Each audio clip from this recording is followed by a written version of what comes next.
Salut les amis, je suis super content de vous retrouver dans cette vidéo, même si j'avoue que je suis pas au top de ma forme. Voilà, les petites phrases de l'hiver, hein, je pense qu'on passe tous un peu par là à un moment donné. Mais en tout cas, voilà, ça m'empêchera pas de vous faire cette vidéo sur le terme hivernal, justement. On va se faire un petit paysage où on va faire de la composition un peu tranquille. Et pour ça, je vais utiliser deux ressources majoritairement. Donc on va utiliser l'addon botanique, donc qui permet d'utiliser des assets low poly, ce qui est vraiment top parce que non seulement ils sont de super bonne qualité, mais en plus de ça, ça vous permet vraiment d'optimiser les ressources que vous demandez à votre ordinateur. Donc voilà, c'est vraiment top. Je vous mets d'ailleurs le lien dans la description si vous voulez aller les récupérer. Je vous mets deux liens d'ailleurs. Vous avez un lien affilié qui me permettrait de toucher une petite commission si jamais ça vous dit de soutenir la chaîne. Et vous avez également un lien non affilié parce que c'est toujours cool d'avoir le choix. Voilà, sinon on va utiliser aussi Layered Material. Donc ça c'est l'outil que j'ai développé moi pour pouvoir rajouter des couches sur ces matériaux. Donc là on va l'utiliser majoritairement pour la neige. Donc voilà, sur ce j'en dis pas plus, cette intro est déjà suffisamment longue et je vous embarque pour réaliser tout ça. Pour commencer, on va pouvoir supprimer le cube par défaut comme d'habitude et on va pouvoir ajouter directement un plan. Pour ça je fais majuscule A dans Mesh, on va aller chercher un plan qui va nous servir à faire notre sol. Donc là on peut ouvrir le panneau N en appuyant sur la touche du même nom. On va aller ici dans dimension, on va pouvoir changer la dimension comme ça. Ici au lieu de 2 mètres par 2, on peut passer à 15 mètres par 15. Je pense que c'est pas mal pour faire un terrain. On va pas faire un terrain énorme, hein. Et on va faire CTRL A Scale pour appliquer la nouvelle échelle. Ensuite, on va pouvoir entrer dans le mode édition avec Tab. Et là, je vais faire clic droit, Subdivide, ce qui va m'appliquer une subdivision de surface. Hein. Comme vous pouvez le voir, à partir d'une face, il nous en a créé 4. Et donc là, on peut ouvrir le petit menu qui est en bas à gauche. Et ici, on va se mettre peut-être 10 itérations. Peut-être même 15. Peut-être même 20. 20 est pas mal. Ok, donc on peut refermer ça. Ensuite, on va activer le Proportional Editing qui est ici. Donc le Proportional Editing, lui, va nous permettre, par exemple, si je sélectionne des vertices ici, d'agir non seulement sur ces vertices-là, mais sur celles qui sont autour avec, vous voyez, ici j'agis avec la molette, avec une certaine influence sur celles qui sont à côté. Donc toutes celles qui sont dans le cercle, ici, vous voyez qu'il y a une influence dessus et que ça va les entraîner plus ou moins fort. Plus on sera à l'extérieur du cercle, moins sera l'influence. Du coup, ça va nous permettre de faire une petite forme de base pour notre terrain. Donc on va déjà placer la caméra ici. Pourquoi? Parce que c'est toujours intéressant de la placer en premier. Comme ça, on va organiser notre terrain en fonction de la vue qu'on veut obtenir. Hein. Donc voilà, je la place vite fait. Je vais appuyer sur la touche 0 du pavé numérique pour rentrer à l'intérieur. Je remets N et je vais dans View. Je mets Camera to View ici pour que ma vue soit verrouillée sur la vue de la caméra. Ok, du coup je vais pouvoir placer ma caméra ici dans l'angle, je pense que ça peut être pas mal. Hop, voilà, je vais me mettre proche du sol, ça peut être sympa. Voilà, je pense qu'on est pas mal à vieux. Au pire, on pourra ajuster après coup. Voilà comme ça. Donc maintenant vous voyez que ça va me permettre donc d'agir et je vais faire un arrière-plan. Donc ici je veux que le fond soit plus élevé parce que tout simplement c'est ce qui va me permettre que ça choque moins l'œil. Donc ici voilà, je vais faire monter un peu le terrain au fond. Hop, on peut faire des petites aspérités comme ça. Et ensuite, c'est le matériau qui va gérer un peu le reste, on va dire. Hein. Après, il y a d'autres méthodes. Hein. Il y en a qui vont faire ça différemment. Il y en a qui vont mettre directement du bruit sur le terrain. Moi, j'aime bien faire comme ça. Voilà, après ça, c'est les goûts, les couleurs. Hein. Voilà, ça fait vite fait une forme de base qu'on va pouvoir affiner après. Donc je vais faire un clic droit Shade Smooth dessus pour lisser tout ça. Et on va pouvoir faire un CTRL 2 pour mettre deux subdivisions de surface. Voilà. Donc je mettrai les matériaux à la fin. On va utiliser des matériaux procéduraux pour ça. Voilà, donc je sors de ma vue caméra ici. On va relever ça. Et ici, au lieu de ça, je vais mettre l'asset browser. On va utiliser Botanique avec l'asset browser. Hein, ça sera plus simple. On peut utiliser leur add-on Ngon aussi.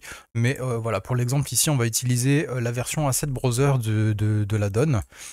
Donc ça va nous permettre de faire un glisser-déposer direct des assets. Hein.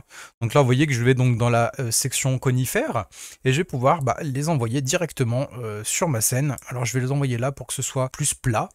Et ensuite, on peut les replacer plus précisément où on veut. Hein. Alors pareil, si on fait des scènes plus grosses, on va vouloir éventuellement faire voilà, du scattering, donc les projeter les assets, donc avec un système de scattering, donc pour vraiment faire voilà quelque chose de dense comme une forêt, mais là c'est pas le but, on fait vraiment une petite scène avec un peu d'ambiance, donc on n'a pas besoin d'aller jusque là. Donc là on va simplement faire entre guillemets de la composition, hein, et ça va être très bien comme ça. Hop, on va mettre là-haut. On va le rapetisser un peu. Et là, on pourra toujours se replacer ici, vous voyez, pour pouvoir bien mettre nos assets dans la vue. C'est toujours important de faire en fonction de la vue ici, hein. Donc lui, je vais carrément l'envoyer même plus loin. On va l'utiliser comme arrière-plan, en fait. Ça sera peut-être mieux. Voilà, je vais même le dupliquer pour faire mon arrière-plan. Donc pour ça, je ne veux pas le dupliquer et qu'il soit modifiable. Je veux le dupliquer de manière à ce qu'il utilise le moins de ressources possible. Donc pour ça, je vais faire majuscule D pour le dupliquer. Je vais le placer ici. Vous voyez qu'on a un petit menu ici, Duplicate Object. Et ici, je vais l'ouvrir et cocher Linked. Comme ça me le met bien en instance et pas en objet à part entière. Voilà, modifiable, tout ça. Voilà, donc on a déjà nos parties à l'arrière. Et donc ici, sur le devant, on va pouvoir éventuellement vouloir mettre un parterre. Voilà, donc la donne ici va nous permettre de projeter directement un parterre d'herbe. Donc sachant qu'il va être de forme carrée, donc dans beaucoup de cas, ça va pas nous arranger. Mais ici, en fait, ça va me servir à l'avoir uniquement sur le devant ici, pour avoir un premier plan, en fait, assez fourni en assets. Donc voilà, vous voyez que ça me permet vraiment de le projeter ici. Hop, et je vais utiliser donc un modifier ici, on va aller dans Modifier Properties, pour que il soit pas juste tout plat en fait. Moi ce que je veux c'est que vraiment il colle à la forme de mon sol.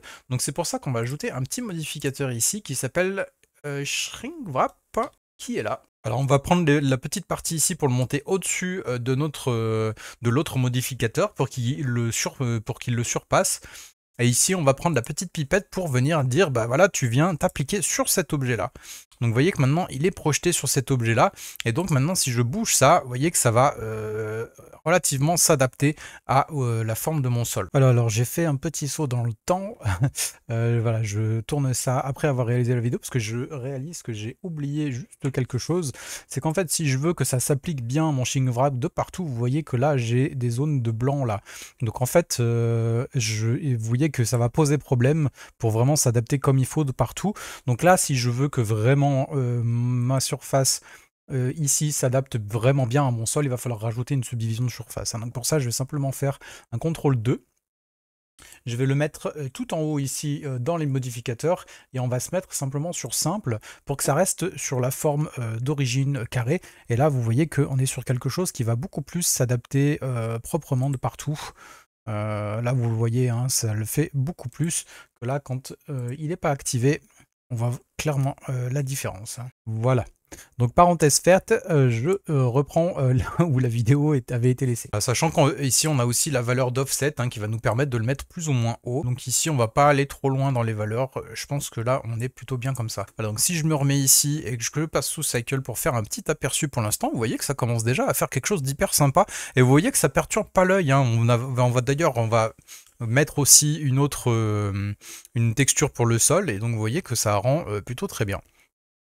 Je vais me permettre de replacer un peu ma caméra pour qu'on y voit un peu plus haut. Voilà. Après, rien n'empêche, si jamais, de dupliquer ça aussi, hein, donc de faire un Shift D et de replacer un peu plus loin, en faisant attention à ce que ça se chevauche pas trop. Ça permettrait comme ça de faire quelque chose qui va plus loin, pourquoi pas. Alors là, par contre, il va beaucoup trop haut. Faire plonger, hop, avec l'offset. Et donc vous voyez, là on est plutôt bien. Voilà, donc maintenant on va pouvoir mettre éventuellement des buissons, ce genre de choses. Alors je sais plus où c'est. Sachant qu'en plus de ça, ce qui est vraiment agréable avec cet add-on, c'est que tout est déjà à l'échelle. Donc vous n'avez pas à vous soucier de devoir redimensionner à outrance. Alors bon, forcément on réadapte un petit peu, mais très franchement c'est déjà ultra propre. Donc voilà, il n'y a vraiment pas besoin d'énormément réadapter les choses. On va mettre un petit dernier. Pas la vue, bah tiens on va le mettre plus loin là-bas. Et là on va le rapprocher, j'ai bien envie, il est joli donc j'ai bien envie un peu plus en premier plan. Voilà, je pense qu'il est pas mal comme ça. Ok, ça prend forme. Donc maintenant ce qu'on va faire, on va mettre le matériau pour le sol.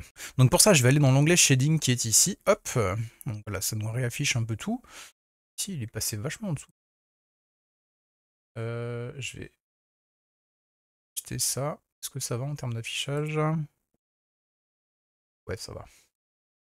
Ok, du coup, on va pouvoir mettre donc le matériau pour le sol. Voilà, je me mets sous Cycle. Donc ici, on va aller dans Layer de Material. On va aller dans Material. Ici. Et je vais prendre donc un matériau de base pour du sol ici. Donc je le fais glisser, déposer dessus. Voilà, donc de base, l'échelle est réadaptée. Hein, parce que lui, il met l'échelle en fonction de la taille du terrain. Donc voilà, c'est à réadapter. Si je me mets dans la vue ici, non, ça manque un peu.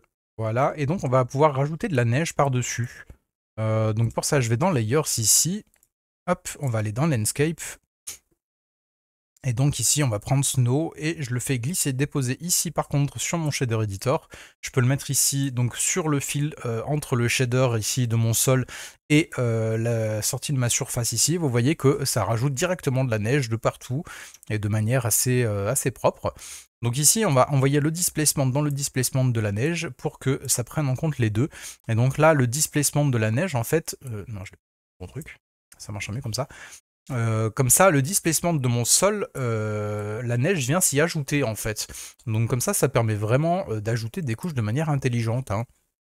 Donc vous voyez que là, ça nous fait vraiment un décor enneigé assez sympa déjà. Et maintenant, on va ajouter la petite touche finale. On va mettre voilà, de la brume. Voilà, donc on va faire majuscule A dans Mesh. On va aller chercher un cube. Je fais GZ1 pour l'amener au niveau du sol. CTRL A. All Transform pour appliquer la transformation.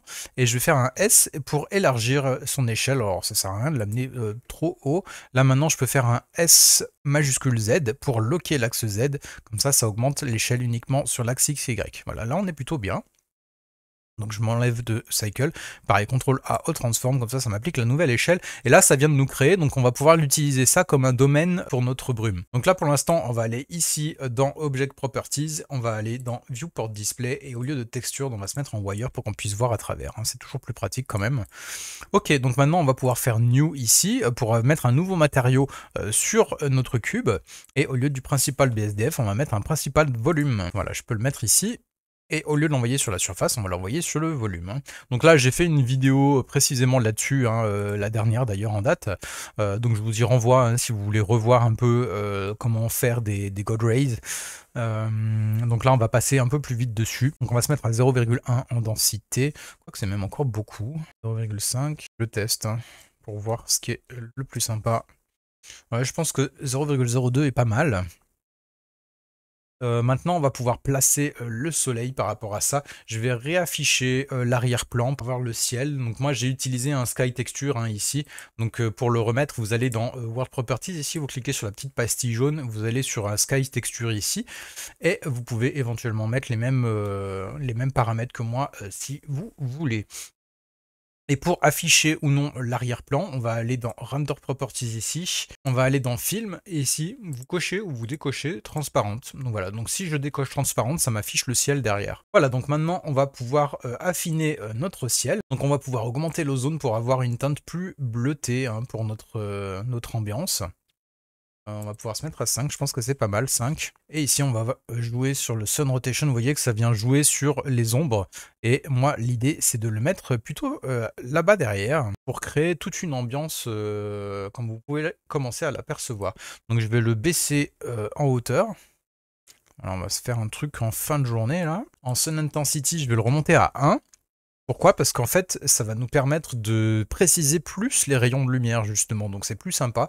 Et ici, après, on peut jouer sur la force pour mettre plus ou moins de force dans le rayon de lumière à proprement dit. Voilà, donc je vais rajouter un ou deux arbres là-bas derrière. Hein. Vous vous rappelez, on avait créé une instance ici.